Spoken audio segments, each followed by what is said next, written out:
by reducing unnecessary risk. Our people are ready to take risks. They have huge risk appetite, especially our poor people. But they have to take unnecessary risk because there's not safety. For example, for women, there's a social distance between her and the state. So how do you enable safety, public infrastructure, so that she can be the real entrepreneur that she wants to be? To me, there's huge opportunity in another way. You have 1,500 kilometers of coastline. You have forests. You have the Deccan Plateau. There is huge opportunity, maybe especially for women, I hope, to become environmental stewards while improving their economic livelihoods. And I think these are the new opportunities that are going to come because the ecology is at the absolute base of the economy, and the more we can enrich and sustain our ecology, the more opportunities, especially for grassroots entrepreneurs, to be able to find new pathways, especially enabled by technology. As you know, at XF Foundation, some of our teams are working on, for example, through the digital public infrastructure, enhancing it with skills, through ONDC, Open Networks for Digital Commerce, enabling entrepreneurs to discover opportunities. We have a new thing called Blue Dot. You know, like the blue dot on where you are locating, say, an Uber driver. So that idea transformed for one family, one entrepreneur will look like this, that a woman with a skill or any entrepreneur with a skill or a product has to be found. And so he or she becomes a blue dot on a platform and is able to advertise, I am here. You can find me, and this is what I can offer you. So we have started some work on this. In addition, with the Chief Minister's Office, our teams are also working on personal tutoring at a high level with IIT Madras, because you need a different kind of skill set, and maybe, I don't know, Nigel will talk to what's happening in AI. What is the future of jobs? What is the future of entrepreneurship? It's going to be uncertain. We need to teach our young people to learn how to learn. To learn how to develop new skills as the complex world changes. That's what you're trying to do, sir, with your government. I hope it will happen soon. But these were some of the ideas. Continuous lifelong training, because the world is changing too fast and the future of jobs and entrepreneurship is changing. We have to let people change with that. Continuous thinking through our natural capital and how we can use that to create economic livelihoods, and looking at women, especially women, how can we reduce the distance between the woman, the state, and the market. Thank you. I love the blue dot and your mention of it, because it reminds me about the red dot on our NDTV logo. Yeah. The red dot, which we've had forever, is a bindi, and it symbolizes empowerment, which has been the core of. It's essentially the same as what you are talking about.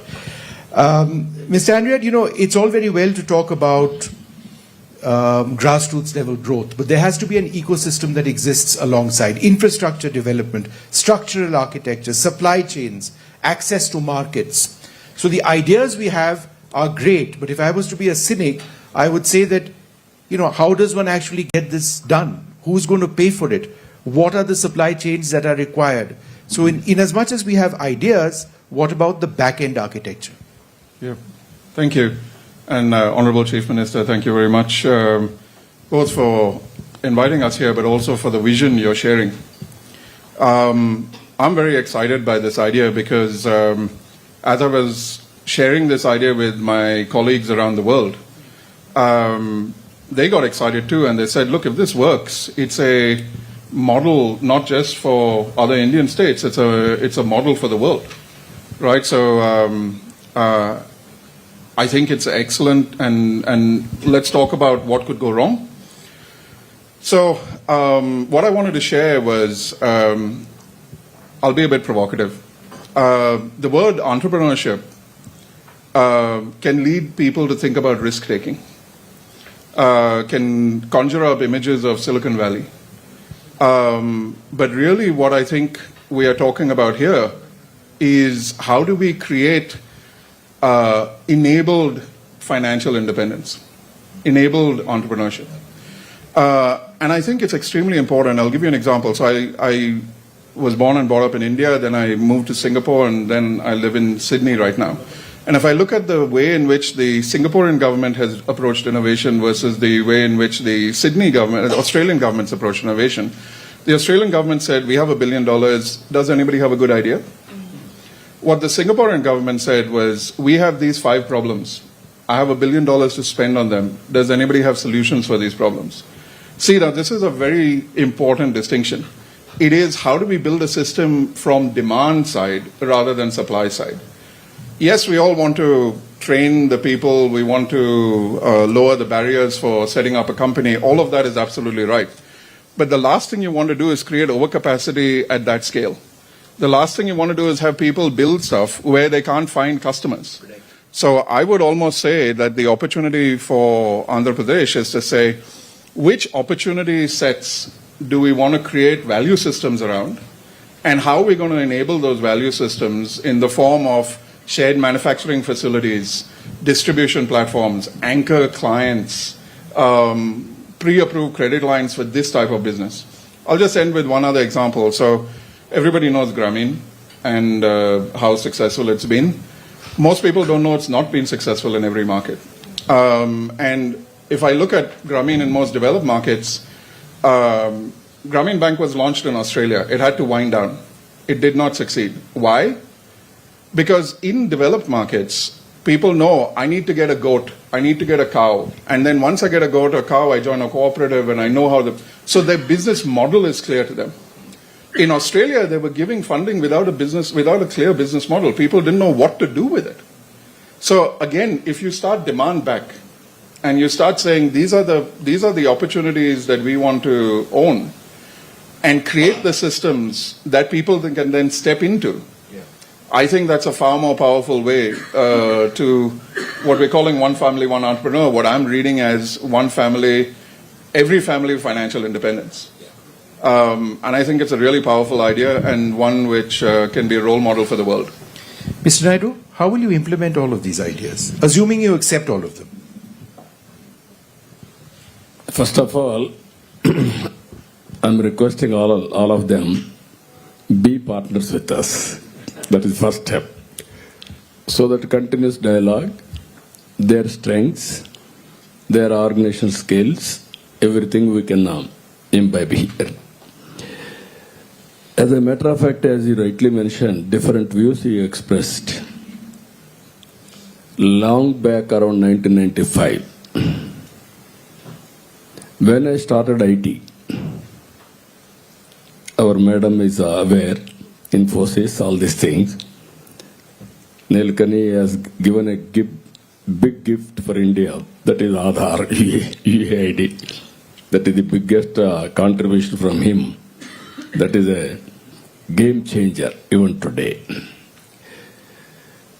At the time I promoted IT, there is no clue. All over the world I went. Finally, I brought IT companies. I started engineering colleges. Then I promoted step by step ecosystem. Ultimately, they migrated from Andhra Pradesh to different countries. Now 195 countries, every country there are Telugu community. How many years? Only 25 years. What is the per capita income? Highest per capita income in any country. America, if you go, highest per capita income, only these people. Even Ireland, even Netherlands, even Germany, Japan, everywhere they have spreaded now. At that time, I used to do one more experiment. I used to take entrepreneurs and prospective entrepreneurs, not with my cost. I used to take everybody along with me, one get together, local entrepreneurs of that place, my entrepreneurs. Then I used to give my presentation, this is my vision, all these things. Then I used to network our entrepreneurs with other entrepreneurs. That is where inspiration. Over a period of time, all entrepreneurs of Andhra Pradesh has become very strong entrepreneurs. Talking each other, sometimes technology or otherwise knowing each other, collaborating, so many things happen. That is where second generation entrepreneurs are very strong from Andhra Pradesh, Telugu states, not other states. As he rightly mentioned, Sinha, somebody has to take lead. Then only it will be tested, you are successful or failure. You are not taking any risk. How can you be successful? Now that is where India is moving very fast now. I wanted to go for inclusive society. Growth story should be inclusive. Financial independence, you call, or otherwise one family, one entrepreneur. Just now I asked our IBM and everybody to train AI. They are having a plan of 5 million. I am asking them to train 1 million plus in Andhra Pradesh. Mega scale. Here I request you one thing, all of you. Industry, service, agriculture, everything is going on. But value addition is missing. Product perfection is missing. How to bring all these activities in structured way, organized way, that is MSME, one family, one entrepreneur. No, in fact, sir, that sort of moves right into my next question. Value addition is missing.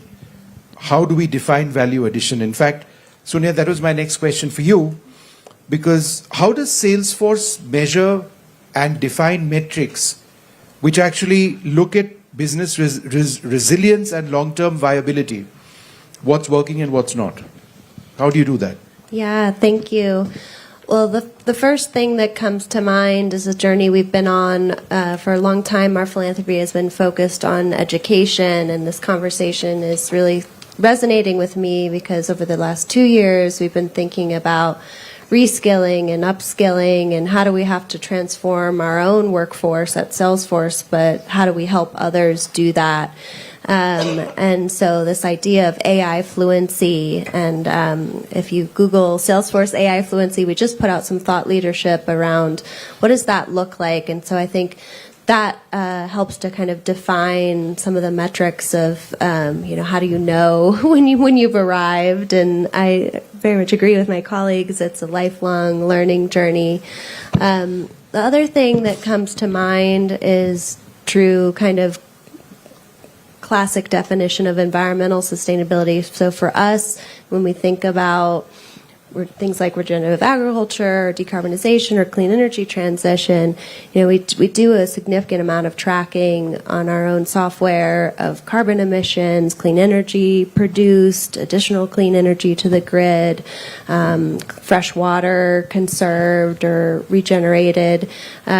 So I think the good news is most tech companies are becoming much more sophisticated, and so are our investors, maybe most importantly, and our customers, in thinking about not only what are you delivering us from a technological outcomes perspective, but who's the company behind that and what are your practices, and really choosing to partner with companies and enterprises that are investing across the whole value chain from sustainability, inclusive growth, human rights.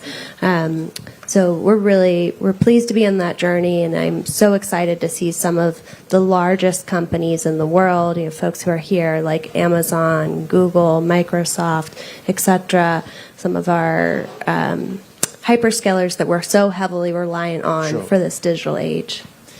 Sumanth, how does one become an entrepreneur in the clean energy space? Look, I think to talk about what Nigel was talking about, the demand side clearly is there. So I think that is one thing that is established. I think beyond that, it's a matter of taking risk. Having I think one basic precondition for being an entrepreneur is you need to have a level of education. You need to be able to understand what's happening around you. You need to be able to sense, what are the opportunity sets around you. You need to be able to go and talk to people to raise financing and so on. So for all of that, I think education is a basic prerequisite. So I think along with the One Family, One Entrepreneur program, clearly the whole thrust on education really needs to be strengthened to the extent it isn't already there. But certainly that is an area that needs to be looked at. I think the other important thing is, risk taking in India so far has not really been a very positive thing.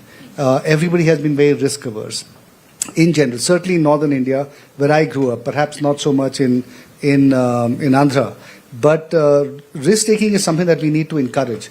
We need to make examples of people who've tried again and been successful to prove the fact that taking risk and not succeeding there's nothing wrong with that, right? So take the stigma away from being an entrepreneur and not being successful. Because not everybody is successful. The reality is that a lot of entrepreneurs do not end up being successful. So I think the basic prerequisites of being an entrepreneur need to be fostered. Financing also, as I said, needs to be there. And then clean energy or any other sector for that matter, I think it doesn't matter. As long as you can sense what the opportunity is and are willing to take the risk of jumping out and taking advantage of it. I think that's the fundamental fact. Ms. Nilagani, when we speak about women's empowerment, it sometimes happens independent of where the power center lies in a deeply patriarchal society that we sort of live in. So my question is, when it comes to decision-making power, when it comes to asset ownership, and not just being treated as supplementary income in a household defined by men, how do you actually change mindsets? I think mindsets are changing. It's slower than we would like, but it's definitely changing. I think, women are in India and globally staying longer in education than men. This has changed just in the last 15 years. So also they can better see, thanks to much enabling state policy, I can only talk about India, both at the state level and at the union government level, there's been tremendous enabling policy for women. The self-help groups are just one of many, many examples. So I think in that sense, a woman who can bring economic dignity to her home automatically has a better voice. There are some exceptions, but so we do want the economic empowerment that Chris was also talking about, and which is one of their big flagship programs at the Gates Foundation. I just want to say one thing more here, that we know, as Sumant also just said, that 1 in 10 entrepreneurs usually succeed. We don't want with this program to set up 9 to fail without some kind of safety net. In the West, the free markets, they talk about free markets, but they have tremendous safety nets for their entrepreneurs. How can you imagine? So if I'm a young entrepreneur, say coming into the renewable energy sector, and I want to bring money into the family, I want dignity, I may fail the first time. How will I have the courage to go to the second time and the second time like other entrepreneurial societies do? It's because there's a societal and a state safety net that you can rely on. So I think designing that safety net so that the 9 who may not succeed will be tempted to either go back or find, because of their experience, an opportunity maybe to get a job with the 10th successful entrepreneur. Because you need to see that upward mobility pathway, whether it's a woman or a man. So just a small caution on this, that in addition to one family, one entrepreneur, we need to define the safety nets so that, yes, there is risk appetite, but you don't have to take unnecessary risk, which will completely drop you off the deep end. Yeah.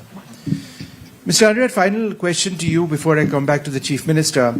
Regulatory frameworks also need to move to ensure that what we are talking about is a real enabler. And I'll give you a small example. I have a very, very small little business of my own, which my wife and I run in our part-time. It's in one of our hill states.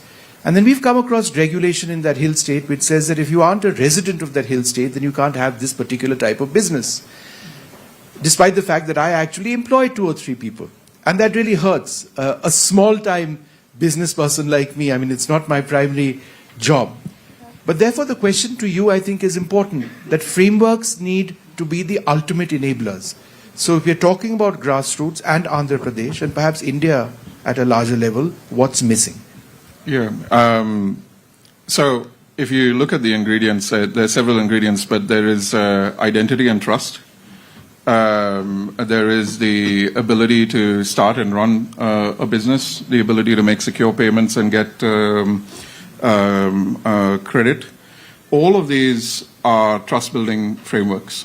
Right now, even I looked at the various states in Australia and the rate tables. And one of the things, because Australia is a Commonwealth construct, every state has its own regulations. So if you operate between the states, it's actually very complicated. I know in the Indian context, setting up, because of some of my clients in the retail space, setting up a retail store has 40 approvals. So you can't expect people who are trying to keep their families going to go through that sort of opportunity. So the single window concept, the ability to leverage Aadhaar and the other concepts in order to streamline setting up. I think the way it's been characterized is people treat these small businesses as they're not just large businesses, but just at a smaller size. Sure. They can't handle that level of complexity, right? So we almost need to have contextual-based risk policies, right, which basically recognize what could go wrong if something happens here, and maybe we don't need to put all of that in place. So the policy structures are absolutely important. I would say at both ends of the business, I would call out, one, at the start of the business, and two, the safe harbor clauses and the sandboxes that we create for failure. That doesn't create a moral hazard for people to take unnecessary risks. So if I were to design it, I would design it at those two ends as critical regulatory policies to put in place. Final word to you, sir. Lots of ideas over here, lots of hopes, certainly in Andhra Pradesh. How would you, in a sense, summarize the opportunities? Now, I'm very happy to hear so many opinions and also how to plan further. I'm exploring some ideas with the audience also and friends also here. Safety net is a must. We have to create how to create that safety net. One is we are having an impression out of 10, 9 will fail. First of all, we have to make it out to successful, success rate is more. Yeah. That is number one. That is where we are working, Ratan Tata Innovation Hub. Now main center and 5 zones, then we will take it last mile district, supporting infrastructure, MSME parks, every constituency, plug and play. Somebody is coming with idea, then they will start the industry. This type of exercise we are doing. Second one, P4, we are working a concept. Public-private partnership, we are building roads, airports, everything. Now we are adding one more concept, public-private people's partnership. There, it is our responsibility to empower. You are doing as an NGO in a big way. So many people are contributing. Even CSR is available. Common man, Sinha has rightly mentioned, people are not in a position to select to become entrepreneurs. Not only entrepreneurs, we are all from middle class or below middle class. Over a period of time, we got an opportunity, we build our career, step by step. Now we are talking in Davos, we are teaching good governance and also so many creative activities. What I wanted to tell, successful persons, society has given us this status. Why can't you pay back to the society? Adopt this type of families. Short term, medium term, long term, invest your time. What they need, they are not aware what is the right decision. Because of right time, they are unable to take decision. Suppose one person 10th class. Intermediate, he may not go. Then what parents will do? They will stop education. Then they will send him to the field work, labor. Then his life has gone. At that time, you can intervene for 3 years education. What type of education? Then you coach him. Then his life will be changed. Same thing, one entrepreneur, Sinha is an entrepreneur. Why can't he develop 100 or 200 MSMEs? Overall prospective, overall having potential. That is, once if you do, then they will compete with Sinha over a period of time. That is where I am thinking this type of activities we have to do.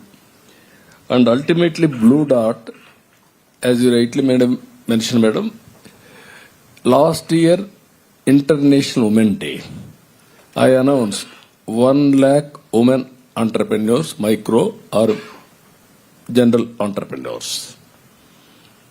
We are completing now. This year, I want to announce 5 lakhs. That means 500,000.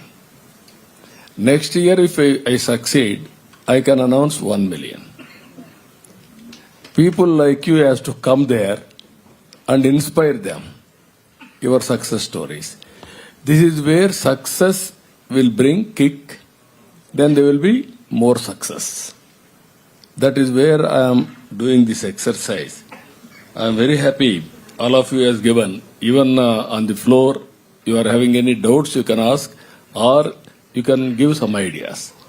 We will adopt it, we will take to the logical. Why don't you speak a bit loudly? And Bye. Yeah, thank you very much, Honorable Chief Minister here.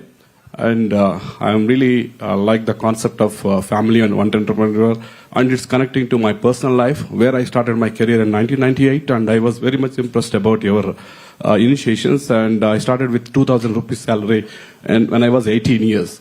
So now I'm becoming an entrepreneur and given opportunity for almost 150 people. And we are working across the globe, and US and Europe and the UAE market, working with a smart government initiative. What I'm seeing is like the kind of initiatives you are taking now, it's really putting the foundation for the next 10 years. And I want to see even from the AP government or AP, like next generation Google, next generation Microsoft, or even so big what's your companies. question, specifically, your question? Yeah, my question is, we need, even the entrepreneurs are there, but succeeding that entrepreneurs is also very important, and also scaling that into a global market where it can give an opportunity to becoming a next generation organizations actually. So we need government support and also the organizations in industry Okay, and I think I get what you're saying. Would you like to briefly answer that question? The backing of the government to ensure there is success. No, this is not only backing, we are taking ownership, mentoring, encouraging, nurturing, bringing that ecosystem, everything we will do. One example I'm giving you. We are having 40 lakh Telugu community migrated from Andhra Pradesh to different countries. Now I am asking, wife and husband are employees. One has to start business. If you succeed, other will join. That is how we are promoting outside also this type of entrepreneurs. As you rightly mentioned, this is the exercise I am doing. Brand, how to promote. Every small brand may not have valid. How to bring common brand for all these people. Dhakra women, common brand, common marketing, Absolutely. product perfection. So that I can make it then easily to market, networking, global markets, and also brand is very strong. Then automatically I can put it all channels. Absolutely. Retail channels. Okay, everything. could you just pass the mic over here to this gentleman, if you don't mind? Thank you so much. Just ask a question, please. Yes. Because I will be just reading Short the time. question. Honorable Chief Minister and all the dignitaries, good afternoon and welcome to Davos 2026. Myself, I'm Imtiaz Khalsaka, an Indian born. I'm an entrepreneur in Dubai and this is our company 50 years. We have been operating in UAE, Dubai. I will come back to the question because it's related to the foreign Go ahead with the investment. question, sir. Yeah. The question is here, we are running a company in Dubai with more than 5,000 employees, and we have a global partners around 250 countries across the globe. Being a foreign investor, I would like to know how Andhra Pradesh can help a foreign investor to have a one-shop window like I'm getting and enjoying in Dubai. Same thing we are working, speed of doing business, earlier ease of doing business. As you rightly mentioned, how to do single window. Aadhaar authentication. You need not go to any office. You will get all permissions automatically. Same thing, if you can come, we will work it out. All clearances across the table, immediately we are clearing. Thank you very much, sir. Okay, one or two other Hassle questions. Yeah. free, happily you can do business. You will be our guest. I will keep everything real time, even land, everything. No trouble for you. Thank you very much, sir. Okay, I'm sorry, we've completely out of time. And I'm sure there are many more questions. I'm sure the government would be very happy to answer them. But I think this is an important, a critical session. One family, one entrepreneur, reimagining grassroots enterprise for a new economic era. We've had so many ideas over here and so many solutions from the Chief Minister and the government. I'd like to thank you all very much for being with us.